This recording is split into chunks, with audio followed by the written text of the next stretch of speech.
So hi guys and welcome to Transit Tech. तो friends, अगर आपने इस वीडियो पे इसलिए क्लिक किया है कि आपको इस टॉपिक के ऊपर कि क्यों आपके कंप्यूटर या फिर लैपटॉप में जो हार्ड ड्राइव का पार्टीशन होता है वो सी ड्राइव से स्टार्ट होता है, इसके ऊपर डिटेल इन्फॉर्मेशन जानना चाहते हैं और आप कैसे बहुत ही आसानी के साथ उनको ए या फिर बी ड्राइव के साथ रीनेम कर सकते हैं, या फिर जब आप नए पार्टीशन भी करेंगे तो आप ए या फिर बी ड्राइव को उनके नाम के तौर से यूज कर सकते हैं। So friends, let's roll the intro.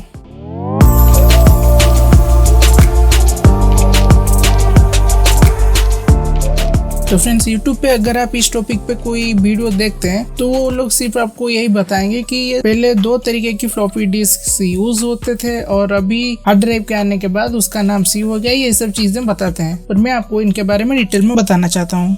तो फ्रेंड्स, पहले के टाइम पे जब आपको अपने कंप्यूटर में कोई ऑपरेटिंग सिस्टम को यूज करना होता था, तब उस टाइम पे ये सब चीजें करने के लिए एक फ्लॉपी डिस्क का जरूरत होता था। वो जो ड्राइव था फर्स्ट वाला, उसका नाम ए ड्राइव रखा गया था और उसका जो साइज था वो तकरीबन 5.25 इंचेस का साइज था उसका। और ये जो पहला वाला ड्राइव था, फर्स्ट ड्राइव, उसमें एक मैग्नेटिक डिस्क हुआ करता था जिसपे कि ये सब डाटा मैग्नेटिकली स्टोर हुआ करते थे और वो डाटा उस डिस्क के एक ही साइड पे राइट हो सकता था तब के टाइम। तो इसीलिए वो जो फर्स्ट ड्राइव था उसका स्टोरेज कैपेसिटी ओनली 100 किलोबाइट्स यानी कि 100 KB थी उसका साइज, या फिर कहे तो उसका स्टोरेज कैपेसिटी। जी हाँ, आपने ये सही सुना है कि उसका स्टोरेज कैपेसिटी 100 किलोबाइट्स थी। पर बाद में वही 5.25 इंचेस का जो फर्स्ट जनरेशन का फ्लॉपी ड्राइव था उसको थोड़ा मॉडिफाई करके उसके दोनों साइड्स पे हाई डेंसिटी से डाटा को स्टोर करने का काबिल उसको बना दिया गया। इसके बाद की उस पे 1.2 मेगाबाइट्स का मतलब 1.2 MB का डाटा उस पे स्टोर हो सकता था। तो ये हो गया ए ड्राइव के बाद। तो अब बढ़ते हैं बी ड्राइव की तरफ। बट बिफोर दैट मैं आपको ये याद दिलाना चाहता हूँ कि इस वीडियो के एंड में मैं आपको ये दिखाऊंगा कि आप करेंटली आपके ड्राइव्स को ए या फिर बी पे रीनेम कैसे कर सकते हैं, क्योंकि वो दोनों स्लॉट्स अब भी फ्री है आप सिस्टम में। और अगर आपने अभी तक इस वीडियो को लाइक नहीं किया तो लाइक कर दीजिए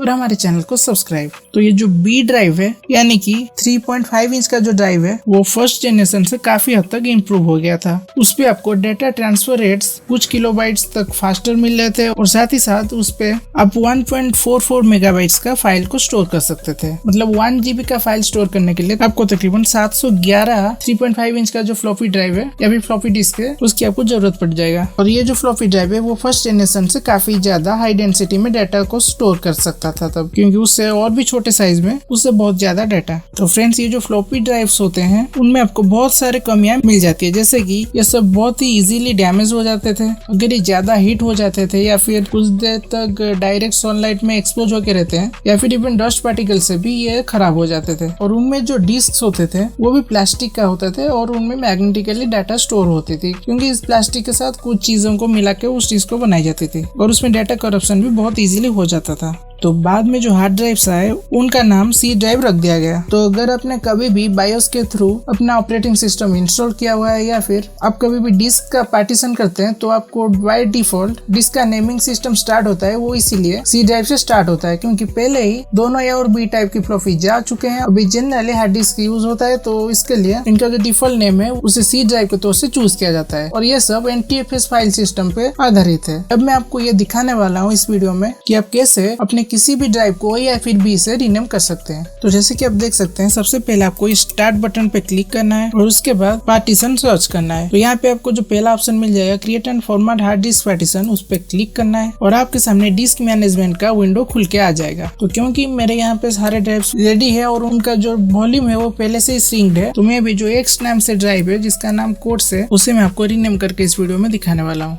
तो आपको सिंपली उस पर राइट क्लिक करके ये जो ऑप्शन आपको मिल जाएगा change drive letter and paths, इस पे क्लिक करना है और यहाँ पे आपको चेंज का जो ऑप्शन मिल जाएगा उस पे क्लिक करना है और यहाँ से आप अपने मन मुताबिक इसका कोई भी नाम दे सकते हैं, क्योंकि C से लेकर H तक मेरे डिवाइस में सारे जो ड्राइव्स का नेम होते हैं वो ऑलरेडी एक्वायर्ड है, तो मुझे अभी ये सारे ऑप्शन देखने को मिल जाए। तो आप उसके नेम को बड़े आसानी से चेंज कर सकते हैं, पर इससे आपको एक छोटा सा प्रॉब्लम हो सकता है कि अगर आपने किसी भी एप्लीकेशन का डिफॉल्ट लोकेशन वगैरह उसी ड्राइव पे सेट किए हुए हो तो आपको ये प्रॉब्लम होगा कि वो उस उस डिफॉल्ट लोकेशन को भूल सकता है। जैसे कि आप देख सकते हैं इधर आपको एक वार्निंग विंडो भी आ गई है। तो अगर आप ये चेंज परफॉर्म करना चाहते हो तो कर सकते हो और आपको एक नोटिफिकेशन भी आ जाएगा कि ये जो नया ड्राइव है उसका नाम चेंज हो गया है। तो जैसे कि आप देख सकते हैं अभी ये ड्राइव आ चुका है मेरे सिस्टम पे। तो फ्रेंड्स इसी तरीके से आप पहले से पार्टीशन किए हुए ड्राइव्स को भी रीनेम कर सकते हैं। और अगर आप डायरेक्टली सिंक करके वॉल्यूम को पार्टीशन कर रहे हैं तो वहाँ से करना भी और भी आसान बन जाता है। सो आई होप कि वीडियो आपको पसंद आया होगा। अगर वीडियो आपको पसंद आए तो लाइक कीजिए, हमारे चैनल को सब्सक्राइब कीजिए और साइड में दिए बेल आइकन को प्रेस करके ऑल पे सेट कर दीजिए, क्योंकि हम ऐसे यूजफुल टिप्स एंड ट्रिक्स वाली वीडियोस आपके लिए लाते रहते हैं।